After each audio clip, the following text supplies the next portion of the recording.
Scott, thanks for doing this. Appreciate you jumping on here. Before we get into too much football discussion, obviously we had the chance of spending some time together this past summer at NBC for the Olympics, and you had the opportunity to jump on the Gold Zone. And how different was that experience compared to the Red Zone? And maybe has it been easier this year doing the NFL stuff now that you've done other sports that you've had to really gear up for over the summer?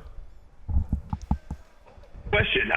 It was a thrill. It was great to be a part of NBC Sports and to cover the Olympics. Obviously, the worldwide extravaganza that the Olympic Games are, and from a world-class city like Paris, it was fantastic. It was a heck of a challenge because preparing for Red Zone, I just go into granular detail about it is or how the rosters have changed. I don't need to familiarize myself week by week with the rules of football. Whereas preparing for the Olympics, I had to know the athletes, I had to know the competition, I needed to know the rules of the sport. Who knew that fencing you go up to 45 and what does overtime look like in water polo, and how do the judges score the tumbling passes on the gymnastics floor exercise. So it was kind of a double need requirement for preparation, and I hope I did it justice. The folks at NBC Sports were fantastic in terms of the research teams, and if I had a question about something, I could get an answer within 10 or 15 seconds, whether it was prior to going on the air or live in the moment. And look, people said that Gold Zone was one of the biggest successes of this Olympics, and I think our whole team was very gratified by that. Scott, with that double need for preparation, learning all the rules for these sports, I'm going to put you on the spot a little here. What's the hardest sport that was hard to learn for the Olympics? Hardest sport to learn for the Olympics. Handball was kind of a weird one for me. Let me think. Fencing was interesting because fencing, they have a replay system, and if you think the NFL replay system can kind of drive you wild sometimes in terms of I see this and they see that, and it slows the game down and whatnot. Fencing, we would get to championship points, gold medal points in some fencing matches, and they would have 8 reviews back to back to back. Picture, you picture fencing, right? The one fencer lunges at the other one, and there's a touch, and it seems simultaneous, and one of them rips off their helmet to celebrate, and they go, no, we got to check it to see who really did touch first, because it goes within 1,000th of a second. And we had some matches that we were going crazy. We were like, come on, guys. I mean, at some point, we just you got to call a winner here. That was a little bit odd.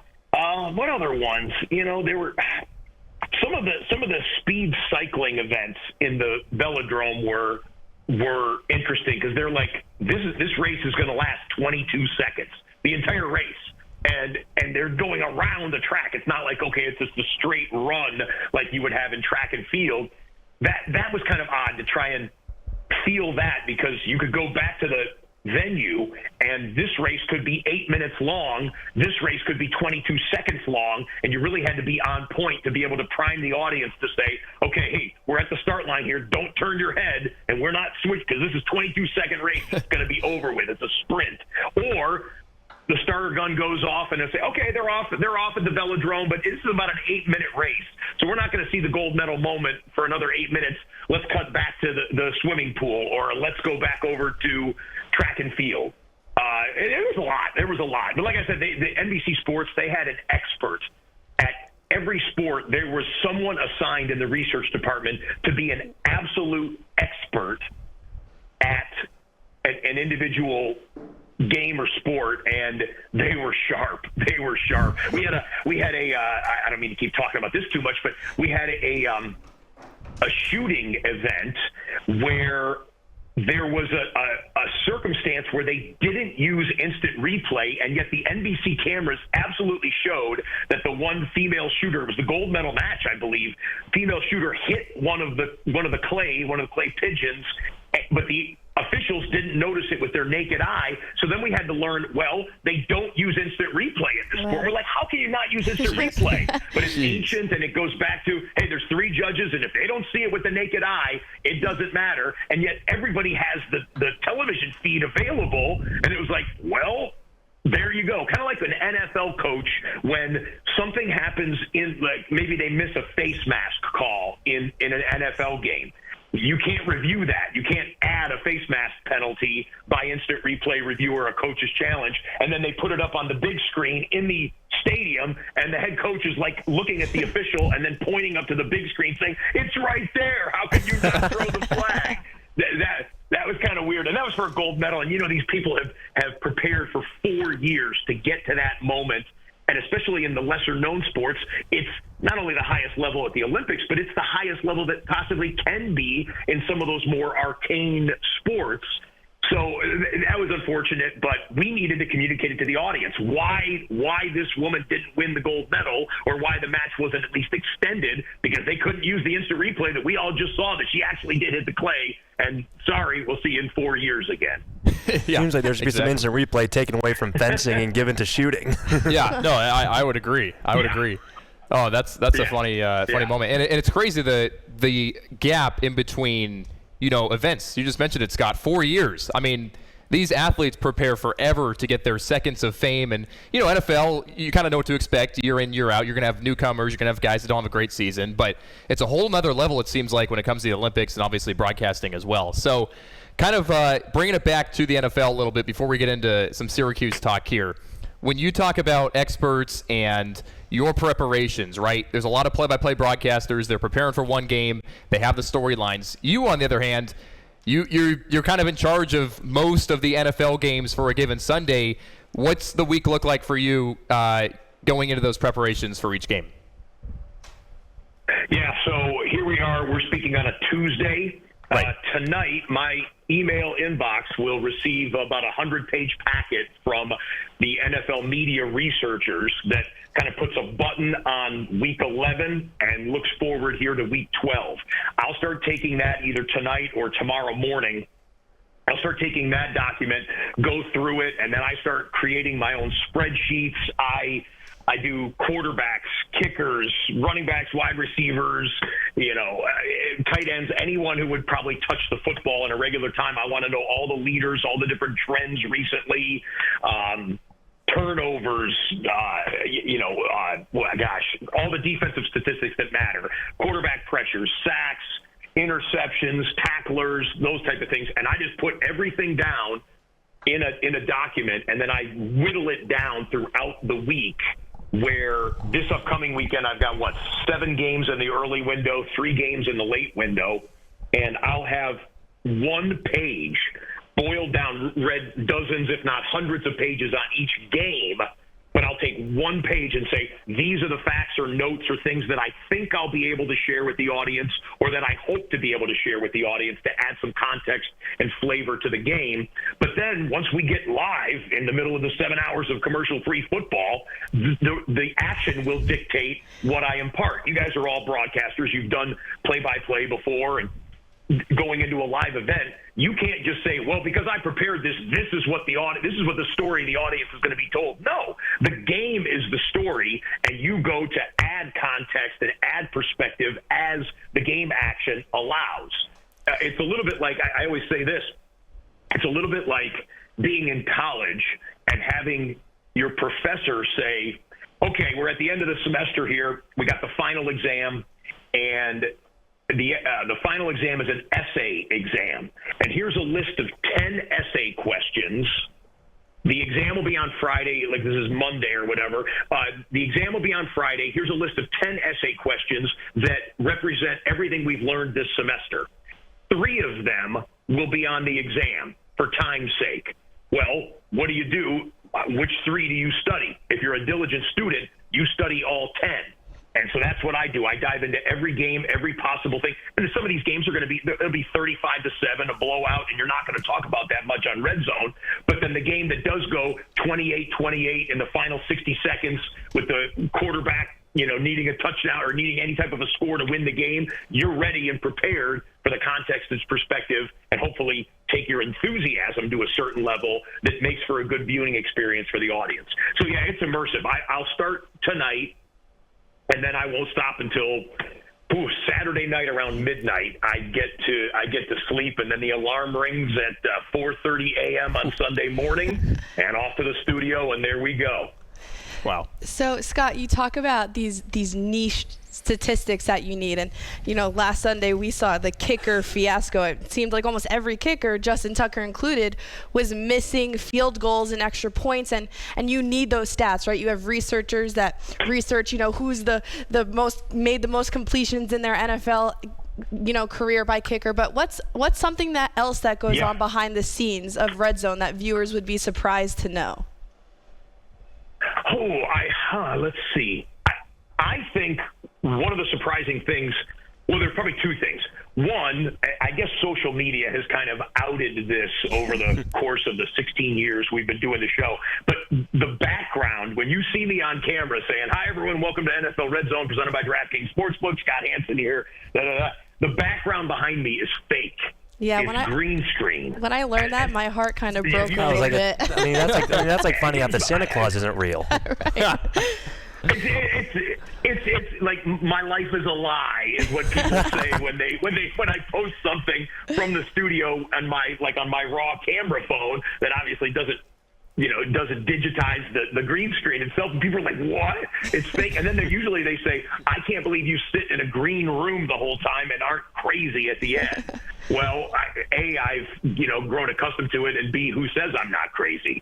So that's one thing that's different. The other thing would be this: in the studio, when you watch Red Zone, the viewing experience is, I understand, it's very thrilling for the audience because it's nonstop action. We can cut to anything at any given moment. Every time I switch to a game and you hear my voice rise to a certain level, you think, hey, a 50-yard touchdown is coming, or a pick six just happened, or whatever it is, right? So I think people sitting at home think, oh, if I was in that studio with Scott, it would be crazy. It'd be wild. It'd be all. The studio is actually very quiet. Very quiet. There's limited number of people in the studio. I have a researcher and a spotter right next to me. Tim Galanians, Brian Larrabee, my right-hand man. I've been with them for years. Everything needs to be fairly contained and quiet, A, for concentration's sake, and B, because my microphone can be open or hot, as we say, at any given time, and there can't be any ambient noise that gets in there that would distract the audience. So I think that's something different that fans wouldn't understand, is that if you came into the studio and we have guests come in, we had big group of U.S. Marines, servicemen and women that came in last week. It was great to see them. They're all, shooting video and whatnot with their phones, but they're really surprised as to how quiet it is, other than my voice when I need to interject or transition from a game to game. So those are two things that I think that people would find interesting. The thing I've learned so far is Scott is so smart because he's trying to use buzzwords like homework and essays compared to, hosting Red Zone, so that nobody ever takes his job and ever wants to do this ever. So you have so much homework, you mentioned, to do on all these different NFL teams per week. I don't know if you've done a lot of your homework on Syracuse football right now, but they're doing pretty good right now in the first year of the Fran Brown era. As somebody who played here at Syracuse, I guess in the first year of the Fran Brown era, what's impressed you the most? A proud Syracuse alum, a proud Syracuse football letterman from back in the day. I'm one of the old heads that goes back to the day when we were, in my 2 years, this is back in the day when you played 12 total games, right? You play 11 in the regular season and then make a bowl game, 12 games. Our team went 10-2 my junior year and 10-2 my senior year. And very, very proud of that. We went to 4 bowl games, won all 4 bowl games when I was with the team. So I'm very proud and very, very excited for Coach Fran and this new era of Syracuse football. I had lunch with Coach Fran when he came out here to Los Angeles to kind of make a West Coast swing to meet some of the Syracuse alums and boosters and whatnot that he wanted to make sure it felt really close touchstone to the program. And then his system going in there, already bowl eligible, every win to this point forward, stacks maybe a nicer bowl game on top. Kyle McCord already breaking records, season-long records in passing history in Syracuse, which there have been some good quarterbacks that come through. LaQuint Allen looks like he's an NFL back. And then a number of different receivers that can do some things with the ball in their hands. I love it. I love it. I thought it was a great win last week. I watched the Cal game coming out west, and granted, that's a bizarre, the nature of the NCAA and shifting conferences and whatnot. It was a bizarre matchup to a degree in mid-November, but great to see him keep stacking wins. And UConn will be a nice test this week, but hey, get another win, and then you know what? Finishing with the Miami Hurricanes in a season that they think is going to be a playoff season for them, man, you ball up a fist and throw it for all you can when you take on a highly ranked team like that. And it's going to be fun. It's going to be fun to see not only how this year resolves itself, but what Coach Fran does in the years to come at Syracuse.